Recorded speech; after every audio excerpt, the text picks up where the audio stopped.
नमस्कार। मैं एम के पांडे इस चैनल पर एक बार पुनः आपके सामने अपनी धारणा प्रस्तुत करने के लिए स्वयं प्रस्तुत हुआ हूं। इस कार्यक्रम के माध्यम से हम आपके समक्ष भगवान और देवता में अंतर रखना चाहेंगे। मेरी समझ से भगवान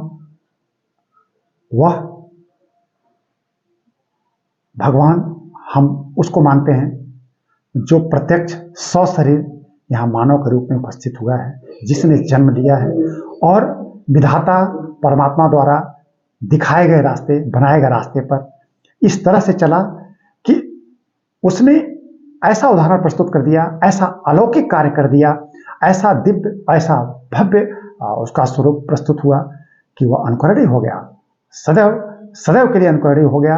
आगे आने वाली अनंत पीढ़ियां उसका अनुकरण करने लगी। ठीक है, उनके लिए आदर्श हो गया। भगवान राम, भगवान कृष्ण, महात्मा बुद्ध, महावीर स्वामी, महात्मा गांधी ऐसे ही उदाहरण हैं। हमारी समझ से देवता हम उन्हें मानेंगे, उन मानवीय समूह को मानेंगे जिन्होंने जन्म लिया और यहाँ स्वर्गीय जीवन जिया। स्वर्गीय जीवन से हमारा तात्पर्य है कि ऐसा जीवन जो ईर्ष्या, द्वेष, असहिष्णुता, क्लेश इत्यादि बुराइयों से दूर रहे, जिस जीवन में सिर्फ सौहार्द, प्रेम, प्रगतिशीलता, आत्मीयता और सहिष्णुता का भाव, ऐसा जीवन स्वर्गीय जीवन होता है। मानव का प्रथम लक्ष्य स्वर्गीय जीवन प्राप्त करना होता है। इस धरती पर, इस धरा पर जिसने इस तरह का जीवन जी लिया, मानव से स्वर्ग प्राप्त हुआ। उसी को हमारी समझ से देवता के श्रेणी में रखना चाहिए। यानी देवता शब्द सामान्य मानव के बहुत करीब है और ऐसा मानवीय समूह जो स्वर्गीय जीवन जी रहा है और मानव का हमारा एक लक्ष्य है। हम भगवान को देवता से भी आगे उस चरण में रखते हैं जो बिल्कुल परमात्मा के करीब है, यूं कहें परमात्मा के समतुल्य है।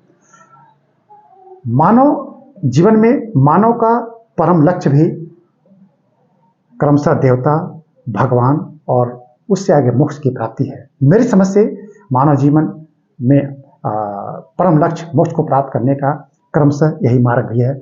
हम सर्वप्रथम स्वर्गीय जीवन जिएं, या यूं कहें कि हम देवता बनने की कोशिश करें, इसके बाद अपने कर्मों से भगवान का स्वरूप प्राप्त करें, इसके बाद हमको मोक्ष मिल ही जाएगा। ठीक है, सबके मूल में मेरी समझ से कर्म निहित है।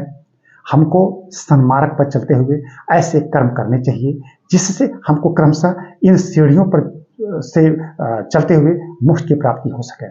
तो मेरी समझ से भगवान और देवता कुछ अलग नहीं है। जो हमारे धर्म ग्रंथों में जिनका वर्णन है लगभग वही रूप है, लेकिन इसको हम बहुत सरल रूप में समझ के आपके सामने हमने प्रस्तुत करने की कोशिश की है। अब यहाँ बात आती है कि हमको वह मार्ग दिखाएगा कौन, वह बात समझाएगा कौन कि कैसे हम स्वर्गीय जीवन जिएंगे, कैसे हम भगवान की तरफ अग्रसर होंगे। वह गुरु है। भगवान और सरल रूप में जिस क्षेत्र में जो कर्मशील है, उस क्षेत्र में वह उस बुलंदी को, उस ऊंचाई को छू ले कि आगे के लिए अनुकूली हो जाए, तो उस फील्ड का वो भगवान हो जाएगा। सचिन तेंदुलकर अगर क्रिकेट भगवान है तो इसमें कहने में कोई अतिशयोक्ति नहीं है। इसी तरह से हॉकी के जादूगर मेजर ध्यानचंद हैं, उनको हम हॉकी का भगवान कह सकते हैं। इसी तरह से अपने अपने फील्ड में ऐसी महान विभूतियां भगवान हो जाती हैं। अगर हम देश की आजादी की बात करें तो महात्मा गांधी का कुशल नेतृत्व था, वो उस ऊंचाई को कोई नहीं प्राप्त कर सकता है। तो महात्मा गांधी हमारे लिए भगवान है। आगे पुनः इसी तरह के कार्यक्रम लेकर हम पुनः प्रस्तुत होंगे। धन्यवाद।